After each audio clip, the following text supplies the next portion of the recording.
Hey, how you doing today? This is Mike DeMora coming live from the NCEP office here in Redondo Beach, California. So today, once again, I'm going to keep with that thought last week that we're going to stay in that 5 to 7 minute range because I respect your time and I want to make sure we go through everything we can. Okay, so with that said, a little shout out to my fellas down there, up there in Milpitas and the Bay Area. I had a wonderful weekend working with them, going over some movement skills and working with the Theragun, and just wanted to say thank you. I had a wonderful time.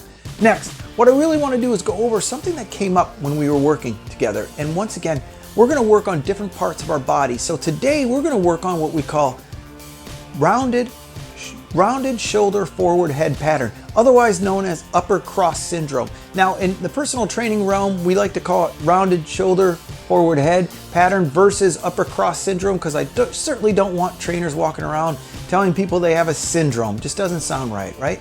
So anyway, let's go over this.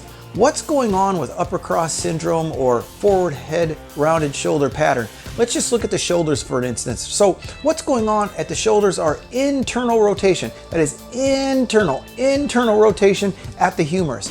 What else is going on? Well, we're going to go what? Elevation, and internal rotation, right? So this is pretty much what you're going to look like. No neck. Who does this happen to? Well, it happens to the pushers versus the pullers. People that push, and don't do a lot of pulling exercise. It also helps the people that are sitting at a computer all day long, right at the computer. Do you think we see that in Silicon Valley at all? Any of those people? Of course. So it all exaggerated. With that said, what do you do now? Now, before, previously 5 years ago, maybe we talked about foam rolling. Foam rolling isn't a bad idea, but we have something better. What is that? We have the Theragun, right? NCEP, love it. Theragun, specially made for NCEP. Anyway, we're going to use a Theragun. So what we're going to do now, here's the difference. There are some muscles that are what we call facilitated. In other words, tight. They're overused. They work too much. They're tight, too much neural signal. For those muscles that are facilitated or tight, we need to use the Theragun for what? 2 minutes. Now, our buddy Kelly Starrett, of the whole CrossFit theme and all that whole thing, Dr. Kelly Starrett, sorry about that, Doc. Anyway, he will tell you that when you're foam rolling, when you find a hot spot, you should stay for 2 minutes. Just camp out there, right? Same idea with the Theragun. You need to go 2 minutes to decrease that neural signal. If not, you're just kind of poking the bear. You don't want to poke the bear and get him more angry. You want him to sit down, relax, and go hibernate for a minute. So that's what we're trying to do with our musculature, right? We're going to hit the muscle and go over for 2 minutes. What muscles are tight, right? We're going to talk about the latissimus dorsi, which is an internal rotator. That's right, an internal rotator of the humerus. Then what else? We're going to talk about our pecs, pec major, pec minor, right? Those are the muscles that are going to be internally rotating that humerus. You need to hit on them, bam, brrr. How long? 2 minutes, right? 2 minutes. If you do it anything less than a minute, you're just poking the bear. You want to at least 2 minutes. Get on there till it starts to really relax. Now, the opposite is true.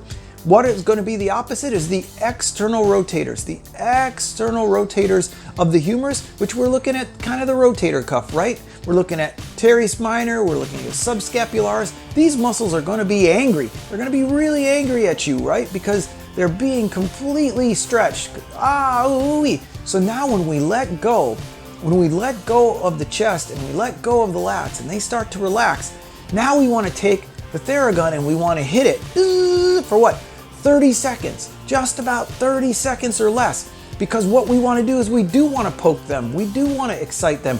We want to get them ready to go. Now here's the key. The minute we do that, the minute we get done, we want to do something that creates the opposite movement. So in other words, we like to use the standing cobra. The standing cobra is pretty much externally rotating the humerus, bringing your shoulder blades down and back and have them connect. Then bring your chin in and tight. So your neutral spine, there you go, and hold. How long do you hold? Well, if you know anything about NCEP, it's 1, 2s, and 5s. This will be a hold. That means it's a level 1, right? So we're going to do a 30-second to a 3-minute hold. That's right, 30-second to a 3-minute hold. Ooh, boom. Now that's the key. That is the goal. If someone comes in and they say they have pains and their neck hurts and they're having headaches and they're at the computer all the time, this is what they need to stop and do. But first we need to release them, right? We need to release them with the Theragun, bam, bam, bam, bam. Then we need to contract the opposite, just like we said, and then you will see them feel better. And here's the deal. You want them to note after they leave a session with you, how long did you feel better? I don't know, it's about an hour. Okay, great. Now the goal, remember, we call it strength and conditioning. When we're conditioning or training the individual, the idea is that the next time you do it, now when they leave, you ask them to note, how long did it take? How long did you feel better? Now they're gonna feel better for an hour and a half, maybe 2 hours, right? Then after they come back and you work with them again, then they're gonna feel better for 3 hours. And the goal is that that time that they feel better will increase and increase and increase. They're called micro progressions and micro wins, and you wanna celebrate those. Just think, if someone's in pain, just constant pain, 24 hours a day, feeling miserable, blah, blah, blah, and you give them an hour of relief, 2 hours relief, 3 hours relief, they are gonna feel better and better and better. And you know what? Success breeds success. Before you know it, they're gonna be able to sleep through the night and feel great. And feel great. And all of a sudden they're gonna say, wow, that was all because of my trainer showing me how to use the Theragun, doing the exercises with me, and then ending up with what? That opposite exercise to reset the muscle spindles, to reset all of the axes in your body, and they're going to feel better for a long time. And that's the goal. Thank you so much. Hope you enjoyed our little blog today. Have a great day. God bless.